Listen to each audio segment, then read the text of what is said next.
아버지, 정말 죄송해요. 또 연락드리게 되어서. 진우의 목소리에는 깊은 절망이 깔려 있었습니다. 사업이 완전히 망했어요. 제가 투자한 사업이 사기였던 것 같아요. 진우는 울먹이는 목소리로 말했습니다. 성호의 가슴이 미어졌습니다. 아들이 그렇게 힘들어하는 목소리를 들으니 자신의 마음도 찢어지는 것 같았습니다. 그래도 건강만 하면 되는 거 아니냐? 돈은 다시 벌면 되지. 하지만 아버지, 계약금만 메우면 살 길이 보여요. 이번이 정말 마지막 기회인 것 같아요. 이걸 놓치면 정말 모든 게 끝날 것 같아요. 진우의 목소리에는 간절함이 가득했습니다. 얼마나 필요하냐? 성호는 이미 마음속으로 결심하고 있었습니다. 2억 5천만 원이요. 정말 많은 돈이라는 거 알아요. 하지만 이것만 해결하면 정말 다시 일어설 수 있어요. 아버지께 갚을 수 있을 만큼 크게 성공할 수 있을 거예요. 진우의 말에는 확신이 담겨 있었습니다. 성호는 깊은 한숨을 쉬었습니다. 이미 상당한 돈을 보냈는데 또 큰 돈을 요구하는 상황이었습니다. 알겠다. 진우야, 아버지가 가진 거 다 줄게. 대신 이번에는 정말 마지막이어야 한다. 아버지도 이제 더 이상은. 성호의 목소리도 떨렸습니다. 세 번째 송금을 마친 성호는 집으로 돌아와 빈 통장을 바라보았습니다. 3개월 동안 총 5억 원을 아들에게 보냈습니다. 평생 모은 재산의 대부분이 사라진 것이었습니다. 이게 어떻게 된 일일까요?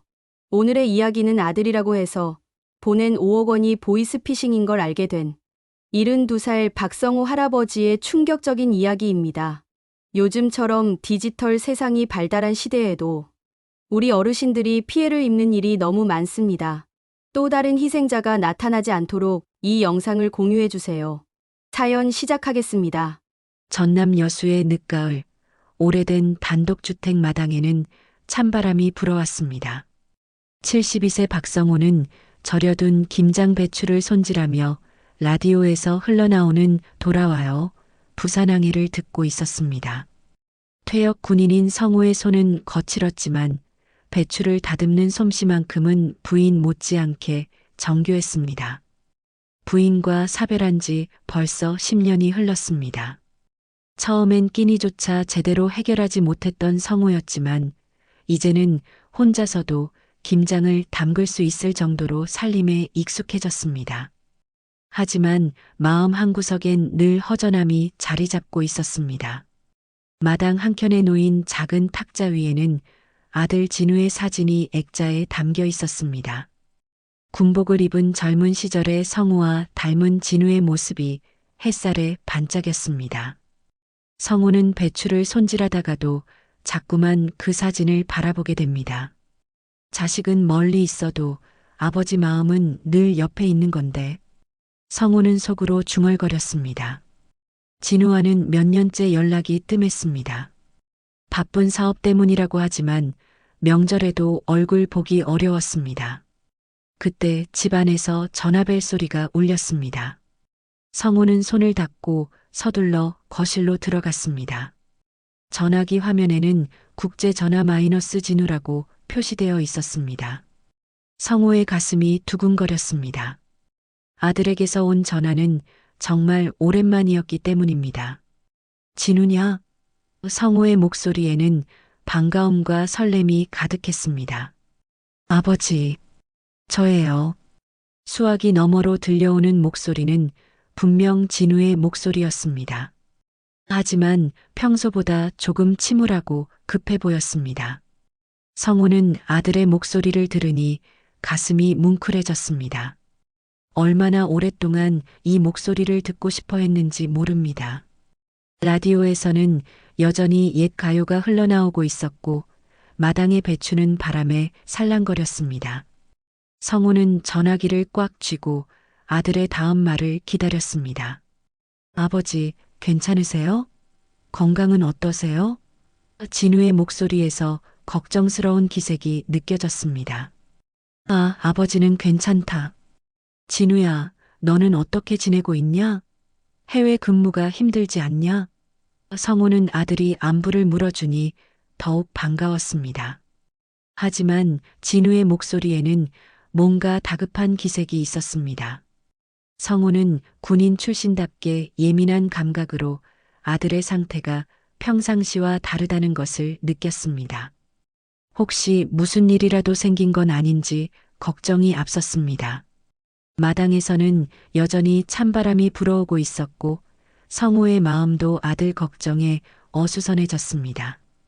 오랜만에 들려온 아들의 목소리였지만 왠지 불안한 예감이 들기 시작했습니다.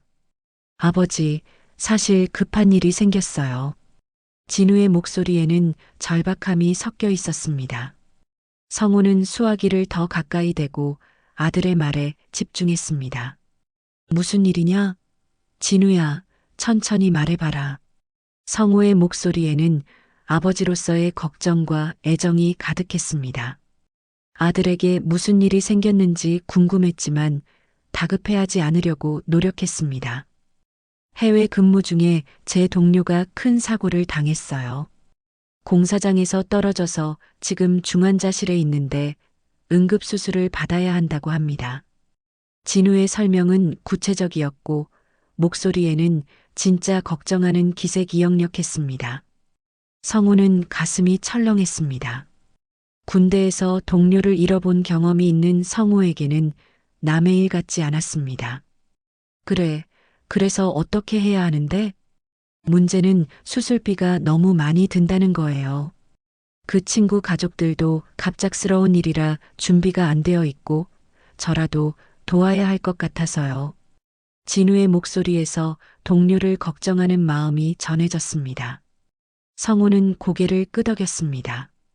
아들이 어려운 상황에서도 동료를 생각하는 마음씨를 보니 자랑스러웠습니다. 얼마면 되겠냐? 아버지가 도와줄 수 있는 만큼 도와주마. 정말요? 아버지. 진우의 목소리에 안도감이 섞였습니다. 사실 해외 송금이 지금 막혀 있어서요. 국내 계좌로 보내주시면 제가 여기서 현금으로 바꿔서 병원에 내겠습니다. 성우는 잠시 망설였습니다. 해외 송금이 막힌다는 말이 조금 이상하긴 했지만 응급 상황이니 어쩔 수 없다고 생각했습니다. 그래, 계좌번호 알려다오. 아버지가 당장 은행에 가서 보내줄게. 정말 고맙습니다, 아버지. 꼭 갚을게요. 이번 일만 넘기면 제가 다시 연락드리겠습니다. 진우는 고마워하며 계좌번호를 알려주었습니다. 성우는 급히 메모지에 계좌번호를 적었습니다. 김장 배추 손질하던 일은 잠시 잊고 아들을 도와야 한다는 생각뿐이었습니다. 부인이 살아계셨다면 이런 일에 어떻게 반응했을까 잠시 생각해 보았지만 지금은 행동이 먼저였습니다. 성우는 외투를 걸치고 은행으로 향했습니다. 여수 시내 은행까지는 버스로 30분 정도 걸렸습니다. 버스 안에서도 성우는 아들 걱정으로 마음이 편치 않았습니다. 해외에서 혼자 그런 어려움을 겪고 있을 진우를 생각하니 가슴이 아팠습니다. 은행에 도착한 성우는 창구 직원에게 송금을 요청했습니다. 해외에 있는 아들이 급한 일이 생겨서 송금해야 합니다. 어르신, 송금 금액이 어떻게 되시나요? 젊은 여직원이 친절하게 물어보았습니다. 1억 원입니다. 성우가 말하자 직원의 표정이 조금 굳어졌습니다. 어르신, 요즘 보이스피싱 사기가 많습니다. 혹시 전화로 송금 요청을 받으신 건 아니신가요? 가족이라고 해도 한 번 더 확인해 보시는 게 좋을 것 같은데요. 직원은 걱정스러운 표정으로 조언했습니다. 성우는 직원의 말에 약간 기분이 상했습니다. 내 아들 목소리를 내가 모를까요? 72년을 살아온 사람인데 그런 사기에 당할 만큼 어리석지 않습니다. 직원은 더 이상 말하지 않고 송금 절차를 진행했습니다. 성우는 평생 모은 돈 중 상당 부분을 아들에게 보내는 일이었지만 가족을 위해서라면 아깝지 않다고 생각했습니다. 군인 시절부터 성실하게 모아온 돈이었고 부인과 함께 노후를 위해 아껴둔 돈이었지만 아들의 어려움 앞에서는 망설임이 없었습니다. 송금을 마친 성우는 집으로 돌아와서 진우에게 전화를 걸었습니다. 진우야, 송금했다. 확인해 보거라. 아, 정말 고맙습니다, 아버지. 덕분에 친구를 살릴 수 있을 것 같아요. 정말 감사합니다. 진우의 목소리에는 안도감과 고마움이 가득했습니다. 성우는 아들이 고마워하는 모습을 보니 뿌듯했습니다. 이런 것이 바로 아버지의 역할이라고 생각했습니다. 어려울 때 가족이 서로 도와주는 것, 그것이야말로 진정한 가족의 의미라고 여겼습니다. 첫 번째 송금 이후 일주일이 지났습니다. 성우는 마당에서 김장을 마저 담그며 진우에게서 연락이 올 것을 기다리고 있었습니다. 동료의 수술이 잘 되었는지, 진우는 안전한지 궁금했습니다. 그런데 예상보다 빨리 또다시 국제전화가 걸려왔습니다. 아버지, 저예요. 진우의 목소리는 이전보다 더 다급하고 떨리는 것 같았습니다. 진우야, 그 친구 수술은 잘 됐냐? 많이 걱정했다. 성우는 먼저 동료의 안부를 물었습니다.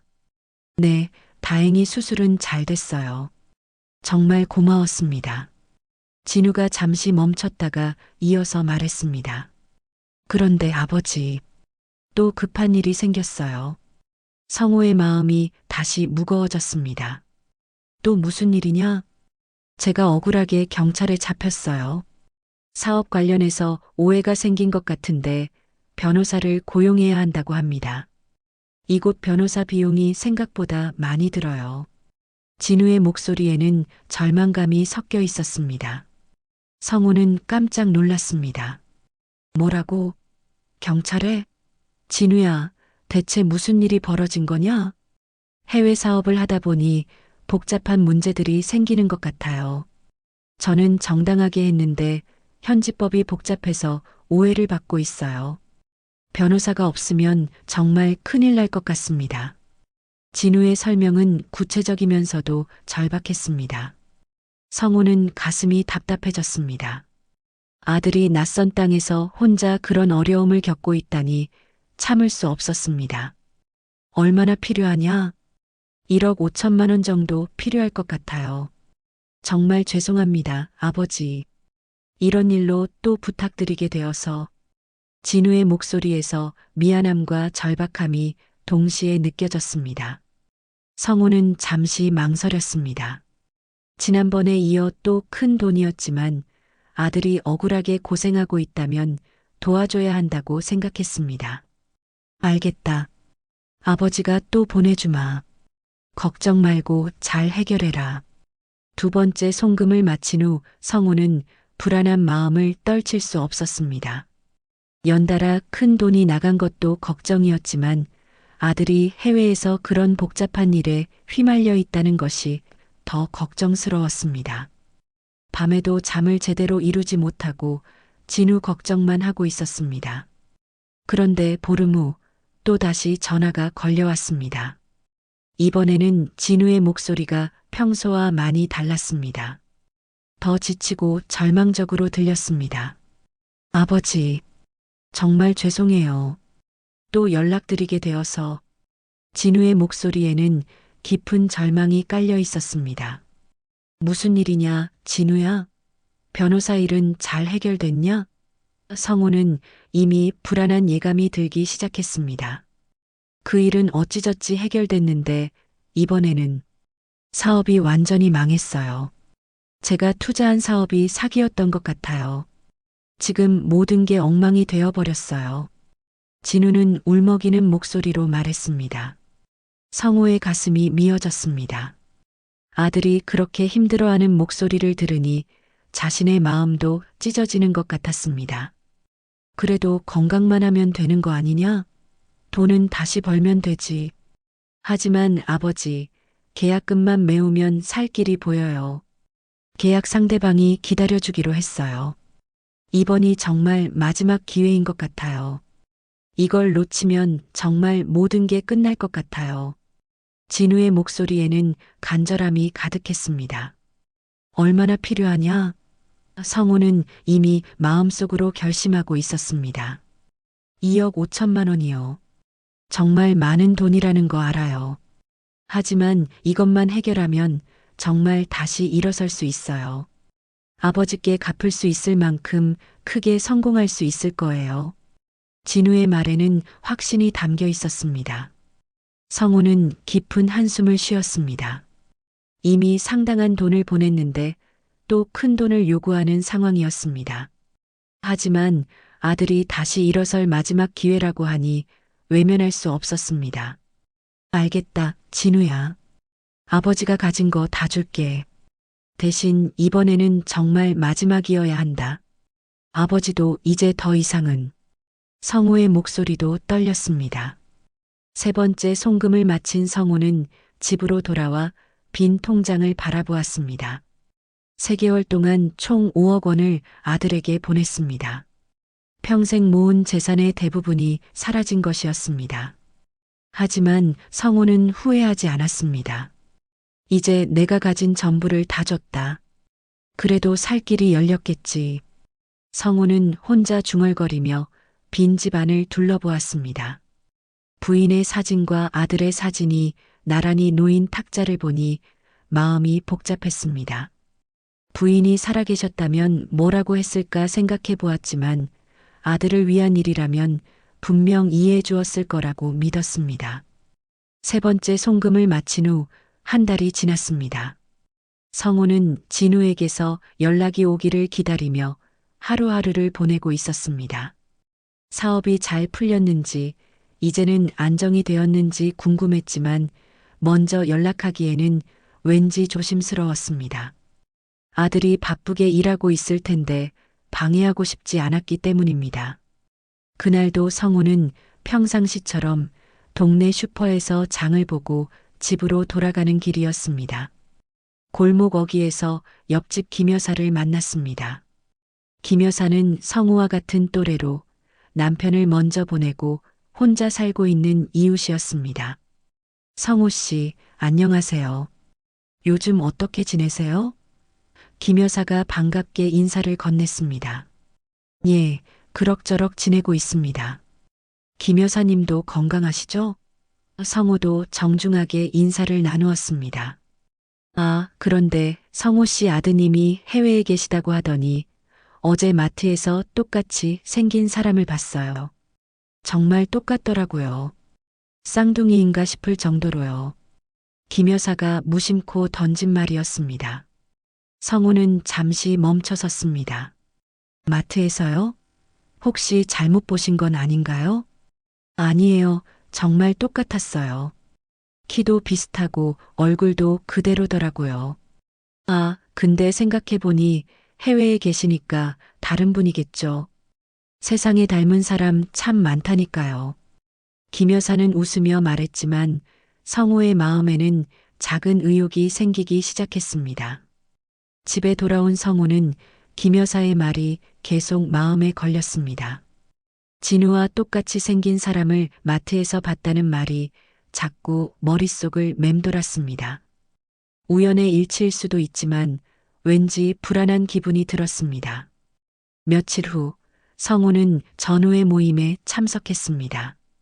한 달에 한 번씩 만나는 옛 전우들과의 시간은 성우에게 큰 위안이 되었습니다.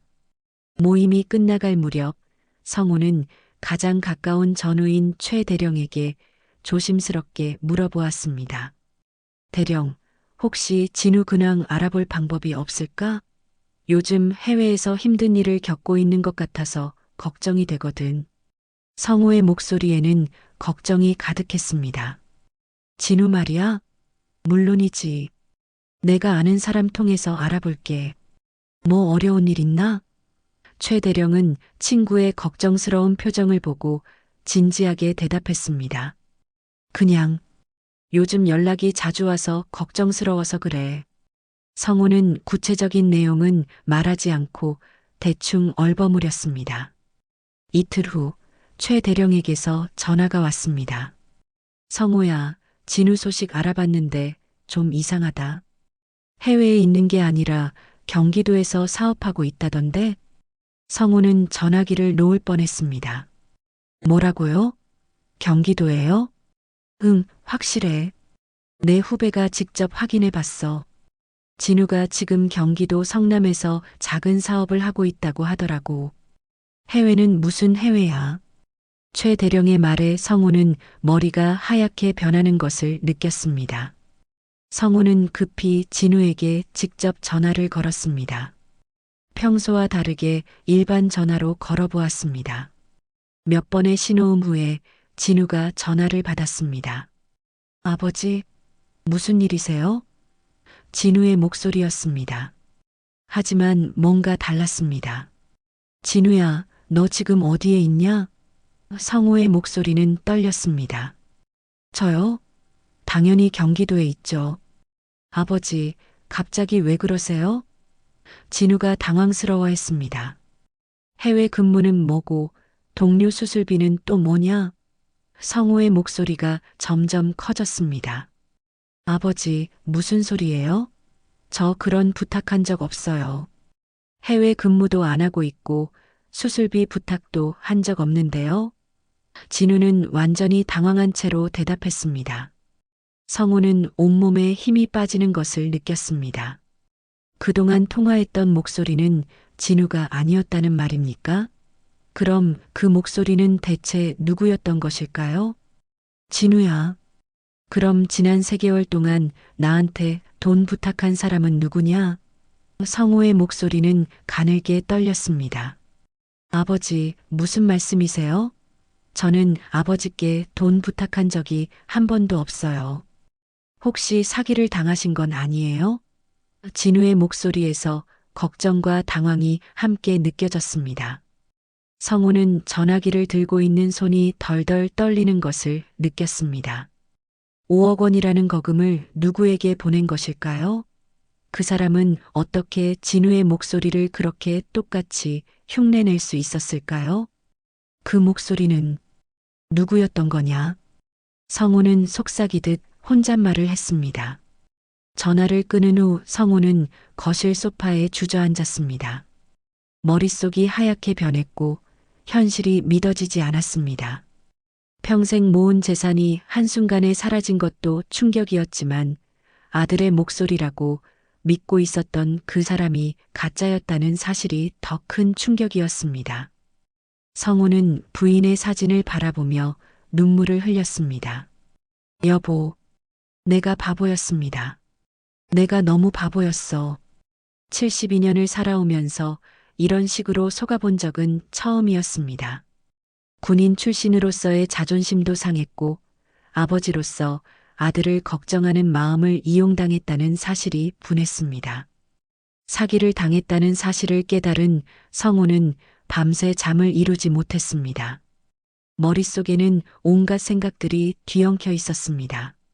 어떻게 그 사람이 진우의 목소리를 그렇게 완벽하게 흉내낼 수 있었을까? 대체 누가 이런 악랄한 짓을 한 것일까? 성우는 분노와 절망감에 휩싸여 있었습니다. 다음 날 아침 성우는 무거운 마음으로 여수경찰서를 찾았습니다. 신고를 해야 한다는 생각은 했지만 72세 노인이 그런 단순한 사기에 당했다는 사실이 부끄러워 발걸음이 쉽게 떨어지지 않았습니다.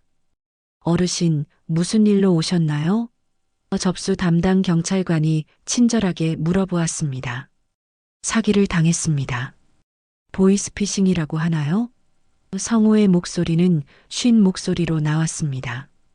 경찰관은 성우를 상담실로 안내했습니다. 담당 형사인 박 형사가 자세한 이야기를 들어보겠다고 했습니다. 어르신, 피해 금액이 어떻게 되시나요? 박 형사가 조심스럽게 물어보았습니다. 5억 원입니다. 성우가 말하자 박 형사의 표정이 굳어졌습니다. 5억 원이요? 정말 큰 금액이네요. 어떤 방식으로 사기를 당하셨는지 자세히 말씀해 주세요. 박 형사는 진지한 표정으로 사건을 기록하기 시작했습니다. 성우는 처음부터 끝까지 자세히 설명했습니다. 아들이라고 생각했던 사람의 전화, 동료의 수술비, 변호사 비용, 사업 실패까지 모든 과정을 빠짐없이 이야기했습니다. 어르신 목소리만으로 아드님이라고 확신하셨나요? 다른 확인 방법은 사용하지 않으셨고요? 박 형사가 물어보았습니다. 목소리가 너무나 똑같았습니다. 72년을 살면서 내 아들 목소리를 틀릴 리가 없다고 생각했어요. 게다가 아들 근황도 정확히 알고 있었고요. 성우는 여전히 믿어지지 않는다는 표정이었습니다. 박 형사는 수사를 시작했습니다. 며칠 후 결과가 나왔습니다. 범인은 성우가 전혀 예상하지 못한 사람이었습니다. 어르신, 범인을 찾았습니다. 박 형사가 성우에게 전화를 걸었습니다. 성우는 급히 경찰서로 달려갔습니다. 누구입니까? 대체 누가 그런 짓을 한 겁니까? 이영철이라는 45세 남성입니다. 전직 보험 설계사였고 현재는 무직 상태입니다. 박 형사가 자료를 보며 설명했습니다. 이영철? 그게 누구입니까?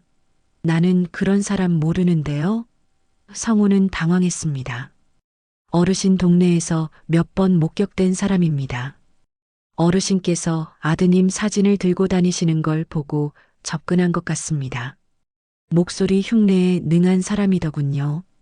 박 형사의 설명을 들으니 성우는 더욱 분노가 치밀어 올랐습니다. 성우는 그 이름을 들으니 기억이 났습니다. 몇 달 전 동네 슈퍼 앞에서 본 적이 있는 중년 남성이었습니다. 그때 성우가 진우 사진을 보며 아들 자랑을 하는 걸 들었던 것 같았습니다. 그 자식이 내 자식 사랑을 엿듣고 있었다는 말입니까? 성우의 목소리에는 분노가 가득했습니다. 몇 일 후 이영철이 체포되었습니다. 성고는 경찰서에서 그를 직접 마주했습니다. 이영철은 생각보다 평범해 보이는 중년 남성이었습니다. 하지만 성우의 눈에는 악마처럼 보였습니다. 왜 그런 짓을 했습니까? 성우가 떨리는 목소리로 물어보았습니다. 이영철은 고개를 숙인 채 대답하지 않았습니다. 박 형사가 대신 설명했습니다. 이 사람은 전문적으로 보이스피싱을 하던 사람입니다. 어르신처럼 혼자 사시는 분들을 타겟으로 삼아서 가족 사칭 사기를 쳐왔어요. 목소리 흉내를 잘 내는 게 특기더군요. 성우는 주먹을 불끈 쥐었습니다. 내 자식 사랑을 장난감처럼 이용했어? 이영철이 고개를 들어 성우를 바라보았습니다. 죄송합니다. 죄송하다고? 그 한마디로 끝날 일이야? 성우의 목소리가 커졌습니다. 나는 내가 내 아들인 줄 알고 밤잠도 못 자고 걱정했어. 평생 모은 돈을 다 털어서 보내줬어. 그런데 죄송하다고? 박 형사가 성고를 진정시켰습니다. 어르신, 진정하세요. 법적 처벌을 받을 겁니다. 하지만 며칠 후 더 충격적인 소식이 들려왔습니다. 어르신, 죄송한 말씀이지만 증거가 불충분해서 구속이 어려울 것 같습니다. 돈을 다시 찾기도 쉽지 않을 것 같고요. 박 형사가 미안한 표정으로 말했습니다. 무슨 소리입니까? 증거가 불충분하다니요? 성우는 믿을 수 없다는 표정이었습니다. 통화 녹음이 없고 송금한 계좌도 이미 비어 있습니다. 이영철이 부인하고 있어서 입증이 쉽지 않네요. 합의금을 제시하면 합의로 끝날 수도 있을 것 같은데 어떻게 하시겠어요? 박 형사의 말에 성우는 더욱 분노했습니다. 합의라니요? 내가 왜 그 자식과 합의를 해야 합니까? 성우의 목소리가 떨렸습니다. 경찰서에서 나온 성우는 분노로 온몸이 떨렸습니다. 법이 자신을 보호해주지 못한다는 현실이 더욱 절망스러웠습니다. 군인은 전장에서 명예를 잃으면 죽은 거다. 이건 돈 문제가 아니다. 성우는 혼자 중얼거렸습니다. 집에 돌아온 성우는 부인의 사진 앞에 앉았습니다. 여보, 법이 우리를 보호해주지 않는다면 내가 직접 해야겠어. 이대로 당하고만 있을 수는 없어. 성우의 눈에는 다른 빛이 들어오기 시작했습니다. 단순히 돈을 되찾는 것이 아니라 자신의 명예와 존엄을 되찾아야 한다는 생각이 들었습니다. 72년을 살아온 인생에서 이런 모욕을 당하고 그냥 넘어갈 수는 없었습니다. 이영철, 너는 내가 어떤 사람인지 제대로 알게 될 거야. 성우는 조용히 다짐했습니다. 퇴역 군인으로서의 자존심과 아버지로서의 분노가 하나로 합쳐지면서 성우의 마음속에는 복수의 계획이 싹트기 시작했습니다. 경찰서에서 돌아온 성우는 며칠 동안 깊은 생각에 잠겼습니다. 법적 처벌이 어렵다는 말을 듣고 나니 절망감이 더욱 컸지만 동시에 다른 방법을 생각해야 한다는 결심이 섰습니다. 72년을 살아오면서 이런 모욕을 당하고 그냥 넘어갈 수는 없었습니다. 성우는 전후의 모임에서 가장 믿을 만한 후배인 최 대령에게 상황을 자세히 설명했습니다. 둘은 조용한 찻집에서 만나 긴 대화를 나누었습니다. 형, 그 자식이 그런 짓을 했다고요? 최 대령의 얼굴에는 분노가 떠올랐습니다. 법으로 처벌할 수 없다면 우리가 직접 해야죠. 그런데 어떻게 하지?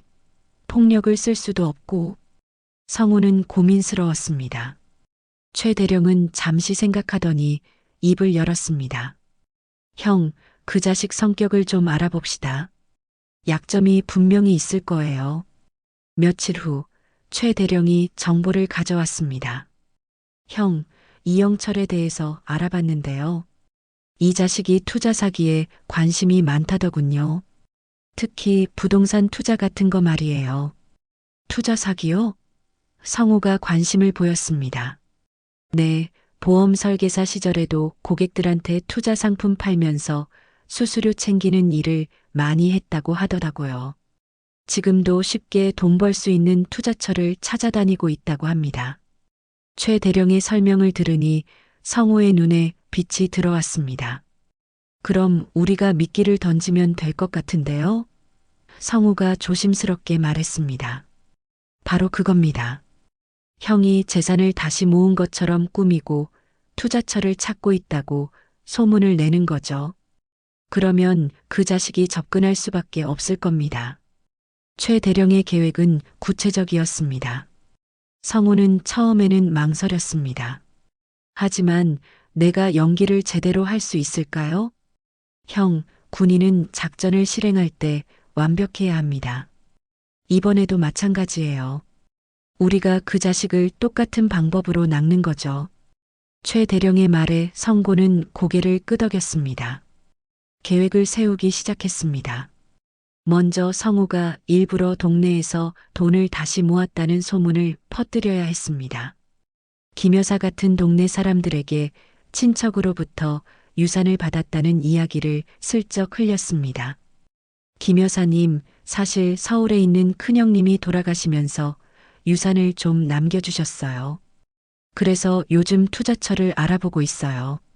성우는 일부러 큰 소리로 말했습니다. 김 여사는 깜짝 놀랐습니다. 어머, 그러세요? 그럼 사기당한 돈도 어느 정도 메워지겠네요. 그렇죠. 하지만 이번에는 신중하게 투자해야죠. 부동산 투자 같은 안전한 쪽으로 생각하고 있어요. 성우의 말은 계획적이었습니다. 며칠 후, 최 대령이 중요한 정보를 가져왔습니다. 형, 이영철이 움직이기 시작했어요. 형에 대해서 알아보고 있다고 하더라고요. 정말요? 빨리 걸려드네요. 성우는 약간의 만족감을 느꼈습니다. 이제 본격적인 미끼를 던져야겠어요. 형이 실제로 큰 돈을 가지고 있는 것처럼 보여줘야 합니다. 최 대령이 구체적인 방법을 제시했습니다. 성우와 최 대령은 가짜 토지 문서를 준비했습니다. 실제로 존재하는 땅이지만 성우 소유가 아닌 것을 마치 자신의 것처럼 꾸몄습니다. 또한 은행에서 잠시 큰 돈을 인출해서 현금 뭉치도 준비했습니다. 형, 이제 노인 대상 부동산 투자 모임이라는 걸 만들어 봅시다. 그 자식이 관심을 가질 만한 이름이죠. 최 대령의 아이디어는 기발했습니다. 성우는 동네 커뮤니티 센터에 작은 광고를 붙였습니다. 노인층을 위한 안전한 부동산 투자 설명회, 고수익 보장, 소수정예 모집, 이런 내용의 광고였습니다. 며칠 후 예상대로 이영철에게서 연락이 왔습니다. 성우가 집에서 저녁을 먹고 있을 때 전화벨이 울렸습니다. 안녕하세요. 혹시 부동산 투자 모임 하신다는 분이신가요? 이영철의 목소리였습니다. 성우는 그 목소리를 듣는 순간 온몸에 소름이 돋았습니다. 자신을 속였던 바로 그 목소리였기 때문입니다. 네, 맞습니다. 어떻게 알고 연락 주셨나요? 성우는 최대한 자연스럽게 대답했습니다. 동네에서 소문을 들었어요. 큰돈 투자하신다고 하던데 혹시 같이 할 수 있을까요? 이영철의 목소리에는 관심과 기대가 섞여 있었습니다. 그럼요, 관심 있으시면 한번 만나보시죠. 하지만 소수정예로만 하고 있어서 까다로울 수도 있어요. 성우는 일부러 어려운 듯한 표정을 지으며 말했습니다. 약속을 잡은 후 성우는 최 대령에게 연락했습니다. 대령, 그 자식이 걸려들었어요. 좋습니다, 형. 이제 본격적인 작전을 시작하죠. 미끼는 크고 입은 달콤하게 해야 합니다. 최 대령도 흥분한 목소리였습니다. 성우는 만남 장소를 신중하게 정했습니다. 여수의 한 조용한 카페였는데 사람들이 많지 않아서 대화하기 좋은 곳이었습니다. 또한 근처에 최 대령이 대기할 수 있는 장소도 있었습니다. 만남 하루 전 성우는 거울 앞에서 연기 연습을 했습니다. 이 땅 10억은 받아야 하는데 당장 급전이 필요해서 절반에 넘기려고 해. 성우는 자신의 연기가 자연스러운지 확인했습니다. 이번엔 내가 그놈을 낚는다. 성우는 다짐했습니다. 72년 인생에서 이런 복수 작전을 세워본 적은 없었지만 군인 시절의 경험이 도움이 되었습니다. 작전을 세우고 실행하는 것은 군인의 기본 소양이었기 때문입니다. 최 대령과 마지막 점검을 했습니다. 형, 내일 그 자식을 완전히 굴복시킬 수 있을 겁니다. 하지만 조심하세요. 상대방도 만만치 않을 거예요. 알고 있어요. 하지만 이번에는 내가 준비한 싸움이에요. 져줄 생각은 없습니다. 성우의 눈에는 확신이 가득했습니다. 드디어 결전의 날이 왔습니다. 성우는 평소보다 일찍 일어나 정장을 차려입었습니다. 거울 앞에서 자신의 모습을 점검하며 마음을 다잡았습니다. 오늘은 그동안 당한 굴욕을 되갚아줄 중요한 날이었습니다. 약속 장소는 여수 외곽의 한 빈 창고였습니다. 최 대령이 지인을 통해 빌린 곳으로 투자 설명회 장소로 꾸며놓았습니다. 겉보기에는 그럴듯한 회의실처럼 보이도록 테이블과 의자, 그리고 각종 서류들을 준비해 두었습니다. 성우는 창고에 일찍 도착해서 마지막 준비를 점검했습니다. 테이블 위에는 가짜 토지 문서와 현금이 든 서류 가방이 놓여 있었습니다. 또한 녹음기도 은밀하게 준비되어 있었습니다. 형, 모든 준비가 끝났습니다. 경찰도 근처에서 대기 중이고요. 최 대령이 마지막 확인을 마쳤습니다. 고맙습니다, 대령. 이제 그 자식이 오기만 하면 되겠네요. 성우는 긴장되면서도 기대가 되었습니다. 오후 3시 정각, 이영철이 창고 앞에 도착했습니다. 그는 깔끔한 정장을 입고 서류 가방을 들고 있었습니다. 겉보기에는 성실한 사업가처럼 보였지만 성우의 눈에는 악마로 보였습니다. 안녕하세요. 박성우 선생님이시죠? 이영철이 정중하게 인사를 했습니다. 네, 맞습니다. 이영철 씨시죠? 어서 들어오세요. 성우는 최대한 자연스럽게 그를 맞이했습니다. 창고 안으로 들어온 이영철은 주변을 둘러보며 감탄했습니다. 와, 정말 제대로 준비하셨네요. 역시 큰 손이시라더니. 그저 그렇습니다. 앉으세요. 차라도 한 잔 드시죠. 성우는 친근하게 대했습니다. 이영철이 자리에 앉자 성우는 본격적인 미끼를 던지기 시작했습니다. 사실 제가 최근에 큰형님 유산을 받았어요. 그런데 이 나이에 은행에만 넣어두기에는 아까워서 투자처를 찾고 있었거든요. 그러시군요. 어느 정도 규모인지 여쭤봐도 될까요? 이영철의 눈에 욕심이 반짝였습니다. 성우는 테이블 위에 토지 문서를 펼쳐 보였습니다. 이 땅이 제 것인데요. 부동산 중개업소에서 감정받아 보니 10억 정도 나온다고 하더라고요. 이영철은 서류를 자세히 들여다보며 감탄했습니다. 와, 정말 좋은 땅이네요. 위치도 좋고 개발 가능성도 높아 보이고요. 그런데 당장 급전이 필요해서 절반 정도 가격에라도 넘기려고 해요. 급하게 처분하면 손해라는 걸 알지만 어쩔 수 없네요. 성우는 아쉬워하는 표정을 지었습니다. 이영철의 눈이 더욱 반짝였습니다. 그럼 5억 정도에 처분하시려는 건가요? 그렇죠. 하지만 현금으로만 거래하고 싶어요. 복잡한 절차 없이 깔끔하게 처리하고 싶거든요. 성우가 말하자 이영철은 더욱 흥미를 보였습니다. 형님, 그거 제가 맡아드릴게요. 저도 투자할 돈이 있거든요. 그런데 혹시 그 돈을 더 불려드릴 생각은 없으세요? 이영철이 본격적으로 제안하기 시작했습니다. 돈을 불린다고요? 성우는 관심 있는 척했습니다. 네, 저는 해외 투자를 전문으로 하거든요.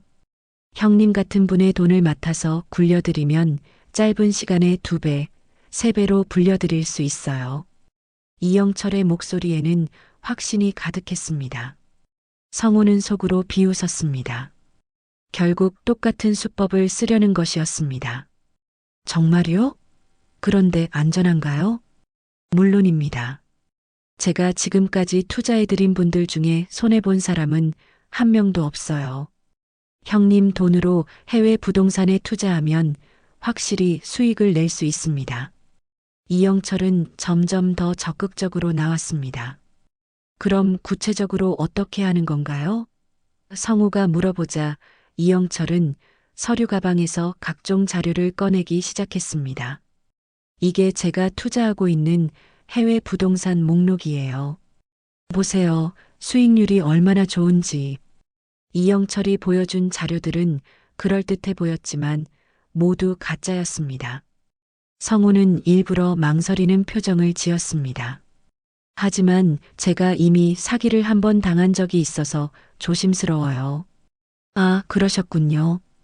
그래서 더욱 신중하게 선택하셔야죠. 저 같은 전문가와 함께 하시면 절대 손해볼 일 없어요. 이영철은 성우의 불안감을 오히려 이용하려 했습니다. 그런데 어떻게 믿고 맡길 수 있죠? 처음 보는 사이인데. 성우가 의심스러워하자 이영철은 더욱 간절해졌습니다. 형님, 저는 이 동네에서 오래 살았어요. 평판도 있고요. 혹시 의심스러우시면 제가 먼저 투자하는 모습을 보여드릴게요. 이영철이 자신감 있게 말했습니다. 바로 그때였습니다. 성우가 기다리던 순간이었습니다. 그럼 계약서부터 써볼까요? 일단 믿어보죠. 이영철은 기뻐하며 계약서를 꺼냈습니다. 형님, 정말 좋은 선택하셨어요. 땅 매입 계약서와 투자 계약서 둘 다 작성하시죠. 성우는 천천히 계약서를 읽어보는 척하면서 시간을 끌었습니다. 그러는 동안 녹음기는 모든 대화를 기록하고 있었습니다. 돈은 제가 굴려드리고 수익은 반반 나누죠. 어떠세요? 이영철이 최종 제안을 했습니다. 좋습니다. 그럼 서명하죠. 성우가 말하자 이영철은 기쁜 마음으로 계약서에 사인을 했습니다. 바로 그 순간 창고 문이 벌컥 열렸습니다. 그리고 잠복해 있던 경찰관들과 최 대령이 일제히 들어왔습니다. 이영철 씨 사기 및 공갈 혐의로 체포합니다. 박 형사가 수갑을 들고 다가왔습니다. 이영철은 완전히 당황했습니다. 뭐예요? 이게 무슨 상황이에요? 성고가 녹음기를 테이블 위에 올려놓았습니다. 내가 방금 한 말들이 모두 녹음되어 있다. 과거 보이스피싱 수법과 피해자들에 대한 언급까지 말이야. 이영철의 얼굴이 하얗게 변했습니다. 자신이 완전히 함정에 빠졌다는 것을 깨달은 것입니다. 이영철이 수갑을 찬 채로 경찰차에 실려가는 모습을 보며 성우는 복잡한 감정에 휩싸였습니다. 분노와 안도감, 그리고 묘한 만족감이 동시에 밀려왔습니다. 72년을 살아오면서 이런 방식으로 정의를 실현해 본 것은 처음이었습니다. 형, 정말 훌륭했어요. 연기도 완벽했고 계획도 완벽했어요. 최 대령이 성우의 어깨를 두드리며 격려했습니다. 고맙습니다, 대령. 혼자서는 절대 해낼 수 없었을 일이었어요. 성우는 진심으로 감사했습니다. 몇 주 후 재판이 열렸습니다. 성우는 증인석에서 그동안의 경위를 상세히 진술했습니다. 녹음 파일과 이영철이 직접 서명한 계약서는 결정적인 증거가 되었습니다. 피고인 이영철은 계획적이고 반복적으로 노인층을 대상으로 보이스피싱 사기를 저질렀습니다. 특히 피해자의 자식에 대한 사랑을 악용한 수법은 매우 악질적입니다. 검사의 논고는 강력했습니다.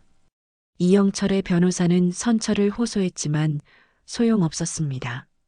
법정에는 다른 피해자들도 나와서 증언했습니다.